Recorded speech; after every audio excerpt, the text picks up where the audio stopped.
Jadi kalau kita bicara mengenai Bitcoin ya, Iya. di Bitcoin itu rata-rata usia saya dianggap sudah tua. Oh iya. Betul, karena Wah. yang ikut memang rata-rata generasinya di bawah saya.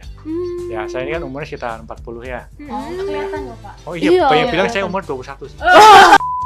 Makanya kalau ketemu komunitas kripto itu kadang-kadang saya dianggap sebagai om-om gitu. Satu hal tentang generasi muda ya, generasi muda itu generasi yang tidak kenal takut apapun. Yes, betul. Generasi yang pengen cepat kaya. Ya, betul. Yang katanya kalau nunggu seminggu itu kelamaan. Ya, betul, Pak.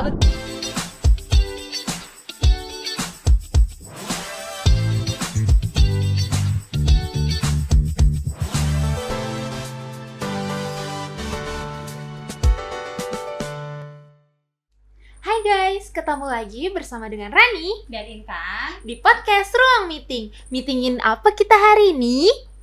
Oke. Oke Ran, hari ini kita kedatangan bintang tamu lagi nih Ran. Wah, siapa tuh, Kak? Oke, kamu pernah dengar Indodax nggak? Oh, pernah sering pernah. banget. Kebetulan kita kedatangan CEO dari Indodax Ran hari Wow, ini. keren banget, Oke. guys. Kita langsung aja ya Ran. Oh iya, Oke. boleh. Hari ini kita kedatangan Pak Oscar. Terima Hey, Yeay. thank you saya diundang Rani. Thank you Pak Oscar udah menyempatkan waktunya di hari ini. Siap. Dengan kesibukan Pak Oscar ya, CEO Indodax. Memang kesibukan saya tuh melompat dari satu ruang meeting ke ruang meeting berikutnya. Waduh. Ternyata hari ini podcastnya namanya Ruang Meeting. Ya, betul. Meeting lagi ini kita. Oke. Sebelumnya Pak, asal Bapak dari mana sih Pak sebenarnya Pak? Asal saya Iya. dari Semarang. Dari Ya, Semarang. dari Oh, dialeknya Semarang. pun kelihatan kan. Saya Iya. Semarang. Wah, iya betul. Jawa. Jawa. betul. Oke, ngomong-ngomong tentang Semarang nih Pak, kita udah sediain makanan khas daerah Semarang nih Pak. Wah, apa ini? Bisa Oh. tebak kan nih Pak? Bisa tebak nggak, Pak? Saya itu sebenarnya penggemar nasi ayam, tapi Oke. pasti bukan nasi ayam, pasti lumpia. Oh iya, kita kan order nasi ayam Pak, cuman kan agak jauh dan Iya. kalau dibawa ke sini udah adem kan nggak enak ya Pak. Oke. Oke, kita langsung aja nih Pak. Benar tebak-tebakan lumpia. Lumpia. Ya, wah. Lumpia goreng sama lumpia basah ya. Iya. Ya. Kalau asli Semarang tahu nih, ada lumpia goreng dan basah. Ya. Thank you banget. Nggak bisa dibohongin ya Pak, Nggak udah bisa asli diomongin. Semarang. Iya. Siap. Boleh sambil makan Pak? Boleh Oh iya, sambil nggak apa-apa, makan. nanti nggak ya. apa-apa. Oh iya, Siap. oke, siap. Oke, ngomong-ngomong lagi nih Pak, Bapak kan sebagai CEO Indodax ya, yang berkaitan dengan Bitcoin ya, Oke. Bitcoin dan lain-lainnya. Aku juga nggak kurang paham nih Pak. Boleh nggak Pak bisa dijelaskan kenapa bisa tertarik dengan Bitcoin gitu Pak? Ya, jadi kalau bicara tentang salah satu bisnis yang saya tekuni sekarang memang Mm. Indodax ya. Jadi Iya. Indodax itu adalah sebuah startup yang bergerak di pertukaran mata uang digital, Iya. salah satunya Bitcoin. Ya, kita melayani 7 juta member dengan transaksi harian 500 miliar rupiah. Wow. Kira-kira Pak, banyak yang join nggak sih Pak di Indodax gitu? Kalau kita bicara per harinya, kita itu setiap hari ada sekitar 1.000 member lebih yang bergabung ke Indodax untuk ikutan beli dan jual Bitcoin. Bitcoin. Wow, banyak banget ya guys. Gila, banyak banget. Terus Pak, kalau misalnya nih ya dari segi rentang usia atau misalnya generasi, kira-kira banyak generasi muda atau memang generasi yang memang udah agak sorry to say agak tua gitu? Jadi kalau kita bicara mengenai Bitcoin ya, Iya. di Bitcoin itu rata-rata usia saya dianggap sudah tua. Oh iya. Betul, karena Wah. yang ikut memang rata-rata generasinya di bawah saya. Ya, saya ini kan umurnya sekitar 40 ya. Kelihatan loh Pak. Oh iya, Iya, banyak iya, bilang saya kelihatan. umur 21 sih. Itu baru kelihatan sih Pak. Jadi apa namanya? Rata-rata yang ikut baru umurnya 17 tahun, 18 tahun ya. Makanya kalau ketemu komunitas kripto itu kadang-kadang saya dianggap sebagai om-om gitu. Om tapi ilmunya banyak. Ya. pastinya. Dan ada yang penting lagi. Apa tuh Pak? Yang penting duitnya banyak. Ya. Om bukan Mantap, sembarangan mantap. om. Kalau boleh tahu nih Pak, kalau misalnya untuk Bitcoin seperti itu ya, kira-kira tuh ada minimal untuk pembelian nggak sih Pak sebenarnya di Indodax? Kalau kita bicara minimal pembelian di Indonesia itu nggak ada minimalnya. Jadi mulai dari 10.000, 100.000 itu bisa.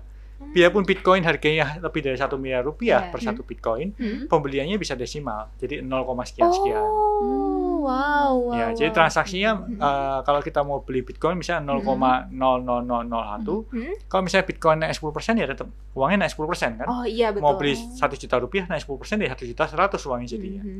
Ya, jadi kita nggak bicara mengenai pembelian berapa koin, tapi kita bicara persentase naik turunnya. Oh, oke, I see. Awal mula mengenal Bitcoin gimana sih Pak? Kan Kalau- awalnya tuh kita kurang paham dan apa itu tentang Bitcoin gitu ya Pak, agak Iya. sulit kan ya Pak, Ya. itu gimana Pak? Jadi kalau saya pertama kali kenal Bitcoin itu di tahun 2013. Jadi tahun oke. 2013 Bitcoin masih belum diakui seperti sekarang ini. Kalau Oh. sekarang kan kita sudah bicara di Amerika bahkan dianggap seperti devisa ya. Iya, Ya, betul, Ya, di betul. Indonesia ini juga lagi mempertimbangkan, negara-negara lain lagi mempertimbangkan. Tapi kalau kita bicara Bitcoin di tahun 2013 itu belum ada banyak yang tahu. Oh. Belum banyak yang tahu, bahkan belum diakui Bitcoin sebagai komoditas, belum diakui sebagai barang yang diakui. Oh. Ya, jadi mirip kayak ini loh, software seperti barang-barang geek lah dulu. Oh, Ya. iya. Nah, kemudian baru di tahun 2017 Bitcoin di Indonesia mulai diakui naik lagi. sebagai komoditas. Oh. Diatur di Kementerian Keuangan. Oh, I see. Nah, kalau sekarang Bitcoin diaturnya di OJK. Oh, iya, Jadi benar. Indodax itu seperti bank, sama-sama diatur dan diawasi oleh OJK. Oh, I see. oke. Selain Bitcoin nih Pak, kan yang kita ngomongin kan sekarang itu soal kripto ya Pak. Bitcoin itu kan masuk ke dalam kripto. Nah, sebenarnya kalau misalnya jenis-jenis kripto atau koin lain tuh ada lagi nggak sih Pak di Indodax? Kalau kita bicara mengenai jenis-jenis kripto di Indonesia ada banyak. Kita memperdagangkan lebih dari 300 jenis koin. Ya, karena koin itu kan banyak banget ya. Iya, Dari banyak banget itu nggak semua koin-koin jelas. Banyak dari koin-koin itu koin-koin yang tujuannya memang cuma buat spekulasi aja. Oh, Jadi hari ini bisa naik tinggi, besoknya nggak ada harganya. Iya, betul banyak Ya. sih Pak. Tapi namanya member, mereka Iya. juga suka koin-koin yang seperti itu, ya kita menyediakan aja. Oh, oke. Biasanya itu koin-koin yang memang receh ya Pak ya, yang kayak gitu. Kita biasanya nyebutnya sebagai entah itu meme coin, entah itu sebagai altcoin ya. Kita nyebutnya sebagai koin alternatif lah. Oh, koin alternatif. Ya, jadi kalau di dunia medis ada pengobatan alternatif. Oh, ya. oke. Ada Iya, nader iya. kain yang bisa dipilih dengan Siap. generasi-generasi muda Siap. mungkin Itu ya. namanya bagian dari orang berinvestasi dan spekulasi ya. Iya, betul. Yang penting apa? Cuan. Cuan. Betul. Oke. Intermezzo nih Pak, aku pernah dengar katanya bom ke-13 Jakarta itu yang di Netflix itu terinspirasi dari kisah Bapak juga nih ya Pak. Siap. Jadi kalau bicara mengenai bisnis saya, Mm-mm. bisnis saya itu nggak cuma di Indodax. Oh, Jadi oke. saya punya satu holding company namanya Indotech. Mm-mm. Kita invest di berbagai startup. Salah satunya kita invest di production house. Oh, Jadi kita production memang house. bikin banyak movie. Wah. Kita bikin banyak movie di bawah Indo Pictures. Indo Picture. Ya, kita lagi syuting beberapa film nih saat ini di layar lebar. Ya, semoga semua lancar. Amin. Aku nonton yang 13 bom Jakarta itu udah keren sih Pak. Ya, 13 Bom Jakarta itu salah satu film yang kita produksi dan box office. Oh, Box mantep office. sih Pak. Ya, jadi box office dan menariknya 13 Bom Jakarta itu diambil dari kisah hidup saya. Wih, berarti kisah nyata dong Pak. Ya, bisa dikatakan itu kisah nyata yang dilebih-lebihkan. Aku sempat nonton 2 kali sih Pak, Oh, saking siap. serunya Pak. Jadi harus nonton 3 kali. Bisa Pak, nanti aku atur jadwalnya. Untuk Oke. artis-artisnya juga artis-artis terkenal ya Pak. Siap. Keren Kita banget. semua film yang kita produksi rata-rata kita pakai artis ibu kota lah, artis-artis yang memang film kita rata-rata film yang kualitasnya cukup bagus. Cukup bagus. Ya, memang targetnya semua ke layar lebar. Oh, keren banget. Untuk tadi kan ada mau buat film lagi nih Pak. Itu di tahun ini atau tahun Ini depan, Pak? lagi syuting. Oh, lagi lagi syuting. syuting. Nah, ini tunggu di Instagram saya juga pasti akan kita kasih update-nya begitu sudah siap tayang. Oke, boleh Pak nama Instagramnya? Nah, nanti biar kita At Oscar Darmawan. Wih. Ya, saya kok- lumayan aktif sih di sosial media. Iya, saya juga ngelihat Ya, konten-kontennya di sangat amat. Instagram, ya di TikTok, Iya. ya di Twitter, belakangan di X juga aktif. Oh, di X. Di X. Ya, iya, karena iya. saya mulai capek syuting jadi mulai Iya, konten-kontennya juga menarik banget sih Pak. Siap. Itu apa sih yang membuat Bapak tuh akhirnya, kayaknya gue harus terjun nih ke dunia konten kreator tuh apa sih Pak? Ya, yang pertama karena kalau syuting pasti sama model ya. Salah. Yang menarik karena kalau namanya orang kadang-kadang kita suka berbagi ya, suka Iya. edukasi. Iya. Ya, jadi pada tahap tertentu setiap orang kalau sudah cukup nyaman dengan hidupnya, kita ingin memberikan sharing manfaat ke masyarakat. Ya. Ya. Oh iya sih, rata-rata juga kontennya tuh relatable ya, apalagi dengan kondisi-kondisi sekarang gitu kan, seperti mungkin situasi-situasi yang terjadi sekarang soal bisnis Betul. gitu. Omong-omong soal bisnis, kan Pak Oscar juga punya banyak bisnis nih ya Pak. Ya. Nah, kalau misalnya bisnis yang sekarang ini menurut Pak Oscar nih lagi lumayan berkembang, itu apa sih Pak? Saya cukup aktif di industri pangan selain daripada industri fintech ya. Jadi saya cukup aktif di industri ayam saat ini, ayam pangan. Oh, oke. Kemudian saya juga bergerak ke berbagai industri pangan lainnya sih. Ya, karena kalau kita bicara, ini menarik sih sebenarnya. Industri fintech itu industri yang cepat berkembang, Yes. ya, dengan sangat cepat. Iya benar. Tapi kalau setelah kestabilan, ternyata pangan jauh lebih stabil. Ya, Ya, betul. jadi ini seperti saling melengkapi satu dengan yang lain. Iya betul Pak, betul. Oke. Aku mau tanya sih Pak, masalah fintech kan pasti keamanannya agak rentan ya Pak. Iya. Dan belakangan ini tuh cybertech udah mulai banyak ya Pak. Itu gimana sih Pak cara menanganinya? Ya, kalau kita bicara mengenai cyber attack, memang tantangan paling besar di industri digital. Jadi kalau kita bicara industri digital, kadang-kadang mungkin kelihatannya profit lain sebagainya, tapi biaya-biaya pengamanan, biaya cloud atau biaya biaya pengamanan security-nya, biaya programmernya, lain sebagainya, OPEX-nya cukup besar. Ya, jadi buat teman-teman kayak misalnya ngeliat satu startup, enak banget ya cuma punya website doang, revenue-nya besar gitu betul, kan. betul. Dan buat teman-teman tahu di belakangnya itu ada ribuan atau ratusan orang yang bekerja tuh untuk mewujudkan Maintenance-nya itu agak berjalan. susah ya Pak. Betul, kayak di Iya, Indodax iya. sendiri kita punya tim itu hampir 500 orang. Wow, banyak banyak banget. Wow, keren. Oke, mungkin berbicara tentang Indodax lagi ya Pak, kita balik lagi. Kan sekarang ini nih lagi marak juga ya Pak untuk kripto. Terus apalagi akhir-akhir ini IHSG juga lagi menurun nih Pak. Nah, kira-kira kalau misalnya solusi nih untuk para generasi muda atau generasi Gen Z, itu kira-kira tuh investasi apa sih Pak yang bisa kita lakuin sekarang ini? Siap. Yang satu hal tentang generasi muda ya, generasi muda itu generasi yang tidak kenal takut apapun. Yes, betul. Generasi yang pengen cepat kaya. Ya, betul. Yang katanya kalau nunggu seminggu itu kelamaan. Ya, betul Pak, betul. Ya, saran saya untuk generasi muda itu harus mau menunggu. Kenapa? Karena investasi yang terbaik itu adalah investasi yang dilakukan secara rutin dan konsisten. Oke. Jadi entah itu Anda pilih Bitcoin, entah itu Anda pilih saham apapun yang Anda rasa bagus, yang paling penting adalah kita berani membelinya secara teratur dengan waktu yang panjang. Jadi jangan mengharap beli sekarang, minggu depan beli Lamborghini gitu. Karena tren-tren seperti itu justru biasanya malah menghancurkan fondasi keuangan yang dibangun pada masa muda. Oke, itu guys dengerin, jangan cuman investasi ke pacar kalian ya. Investasi Kok juga jadi ke malah ke pacar? Tapi investasi Gen Z, juga. Pak. Oke, siap. Iya. Terus Pak, kalau misalnya nih ya Pak, kan Gen Z sekarang tuh pikirannya nih ya Pak, saya as Gen Z ya Pak. Biasanya tuh mereka tuh investasi, misalnya investasi saham, investasi kripto dengan tujuan bahwa wah kalau misalnya gue tarik nih, misalnya 3 tahun, 1 tahun kemudian atau 5 tahun kemudian, gue bakal dapet misalnya minimal Innova gue bisa beli gitu. Itu kan biasanya kan mindset mereka kan seperti itu. Kira-kira mindset seperti itu tuh benar atau salah sih Pak? Kalau emang sudut pandang seperti itu, saya rasa benar juga. Benar. Karena kalau kita bicara 3 tahun, 5 tahun itu kita bicara medium term ya. Iya. Itu masih cukup oke lah. Tapi yang saya maksudkan banyak mindsetnya adalah beli sekarang, bulan depan dapat Lamborghini. Nah itu yang bahaya tuh. Itu yang bahaya. Ya. Bahkan kalau kita bicara investasi pada pacar, investasi pada pacar pun nggak bisa cepat itu kan? Iya betul. Nggak bisa cepat itu, malah yang tahu cepat biasanya nggak long lasting. Ya, PDKT aja betul. 3 bulan Pak. Betul. Iya betul. Kalau genset mana ada 3 bulan, 3 hari. 3 hari langsung jadi pacar biasanya. Terus langsung kasih iPhone terbaru. Wih. 1 minggu jadi istri habis itu. Enggak 1 bulan dulu sih Pak. Oh, 1 gitu. bulan langsung jadi istri. Oh gitu. Biasanya sih kayak Ya gitu. asal nggak bulan depannya hamil aja ya. Bahaya itu Pak. Bahaya. Bahaya. Kesibukannya berarti Pak Oscar kesibukannya belakangan ini ada Indodax juga, terus ada perusahaan yang lain ya Pak. Itu gimana sih Pak cara ngaturnya? Pasti sibuk banget ya Pak. Jadi kalau kita bicara bisnis saya lagi, bisnis saya itu terbagi menjadi 3. Yang pertama di Indodax dengan anak perusahaannya, yang kedua di Indotech yaitu perusahaan investasi ya. Kita membawain cukup banyak investasi. Ya, portofolio kita sendiri mencapai $25 juta.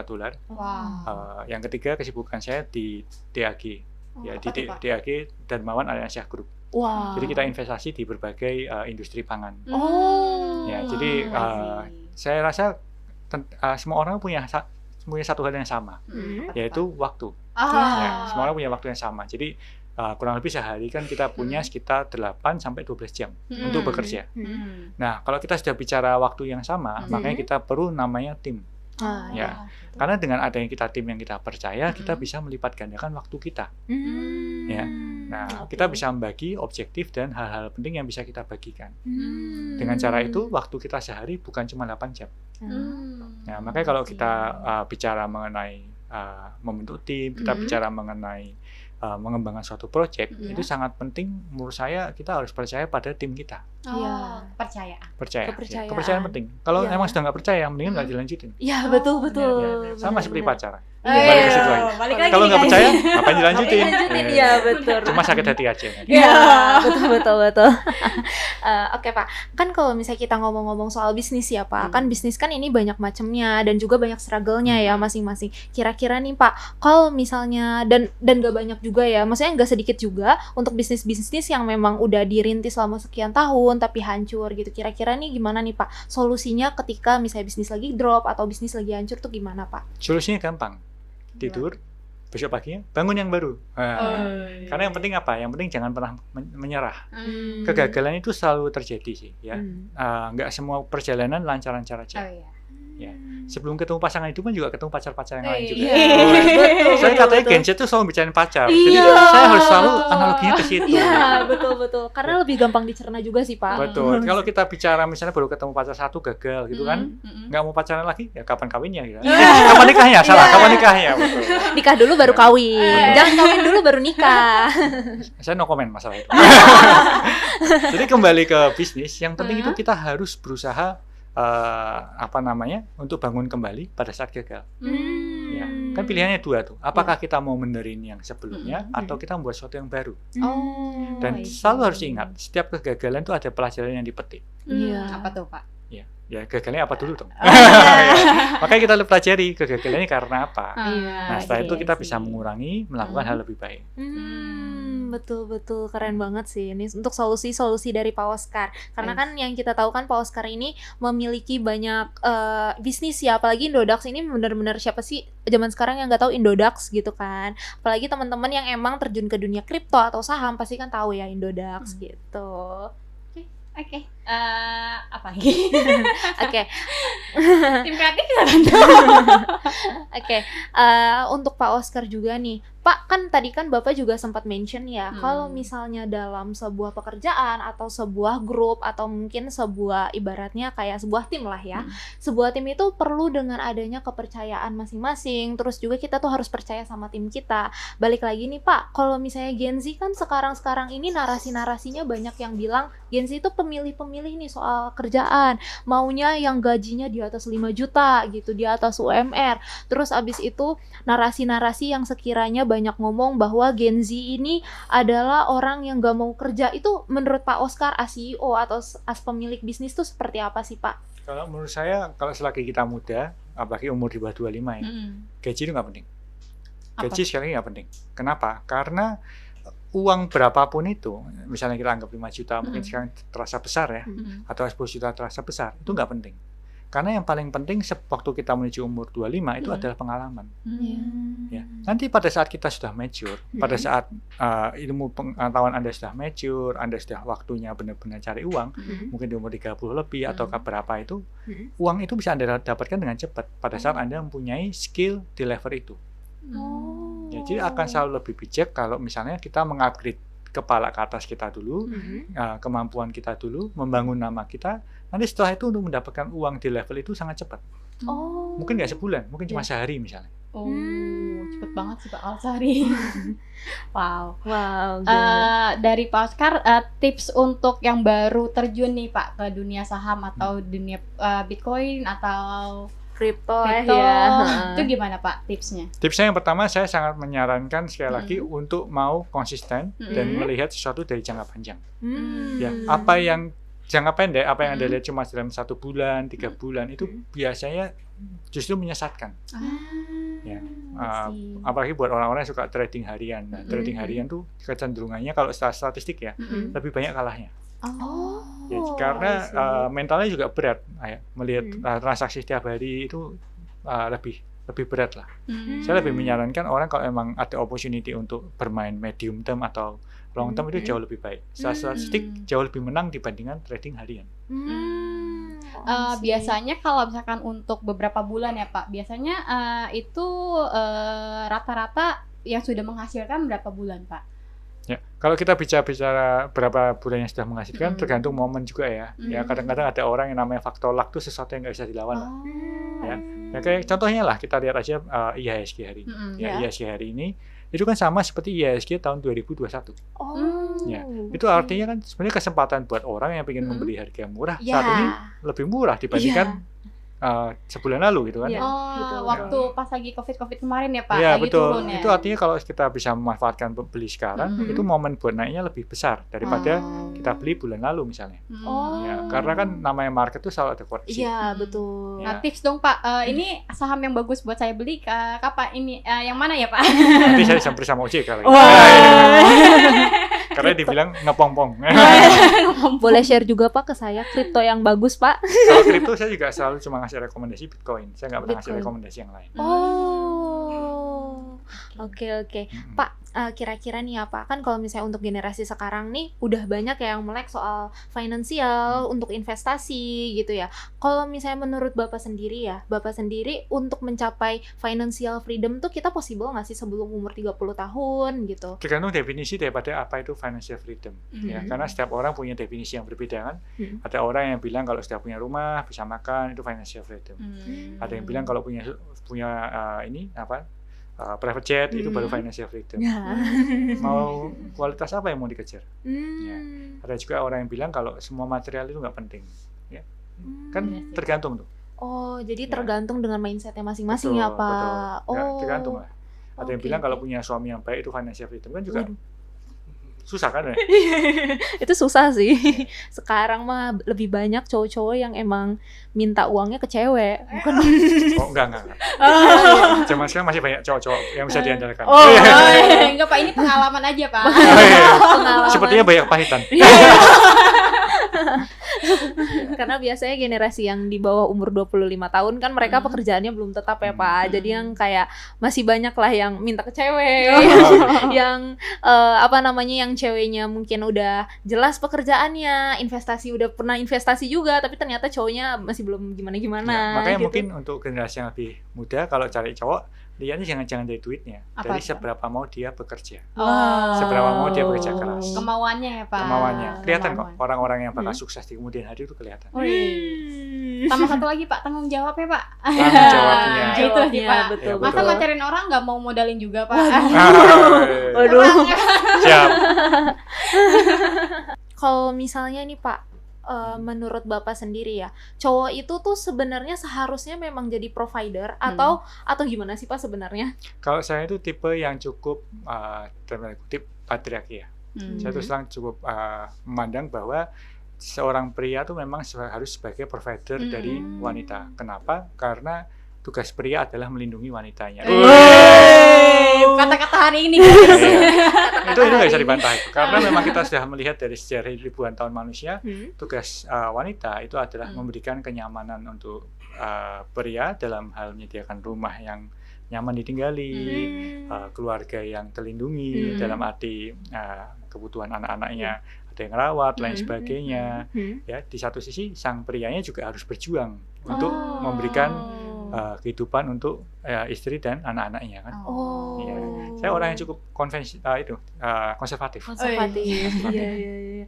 Tapi bagus sih Pak, karena tuh emang generasi sekarang tuh kurang teredukasi soal itu. Karena ibaratnya generasi sekarang modern kali. Kok saya kan generasi tua ini. Tapi justru yang dibutuhkan cewek-cewek generasi sekarang yang mindsetnya seperti Bapak sih, provider. Gitu ya. Curhat lagi ya. Mungkin saya lahirnya kecepatan. Bisa jadi Pak, bisa jadi. Karena Karena tuh ya banyak juga nih cowok-cowok ya generasi sekarang yang ngerasa bahwa kalau misalnya ceweknya udah kerja ketika mereka menikah itu tuh artinya tuh uang istri itu dipakai untuk kebutuhan rumah tangga, Oh, Pak. enggak. Kalau Jadi pendapat saya, uang istri itu adalah uang jajan istri. Bukan kerja istri sudah kerja ya, itu uang itu memang hak istri. Mau diapain serta istri. Ya, bahkan uang itu kalau nggak dibagiin ke suami pun itu sudah hak istri. It's okay gitu. Ya, karena pada saat kita menikahi seseorang, ya kita itu bertanggung jawab atas kehidupan wanita kita dan keluarga dari wanita itu. Ya, makanya untuk pria menikah itu nggak mudah. iya. Ya, dan untuk wanita makanya juga tolong hargai perjuangan pria-prianya. Mantap, Pak. Kata-kata hari ini lagi. Dari tadi kita banyak banget ya dapat kiasan-kiasan atau bahkan kata-kata hari ini dari Pak Oscar sendiri. Bener-bener ya, banyak banget hal yang kita pelajarin. Oh ya Pak, aku juga mau nanya Pak, kira-kira hal apa sih Pak yang bisa menginspirasi Bapak yang akhirnya bisa jadi seperti sekarang? Saya kira yang paling berpengaruh dalam hidup saya salah satunya adalah almarhum ayah saya ya. Jadi almarhum ayah saya itu seorang pejuang yang luar biasa. Mungkin memang secara finansial nggak terlalu sukses, tapi saya bisa melihat perjuangan dia, bagaimana dia mempertaruhkan segalanya untuk kehidupan keluarganya dan anak-anaknya.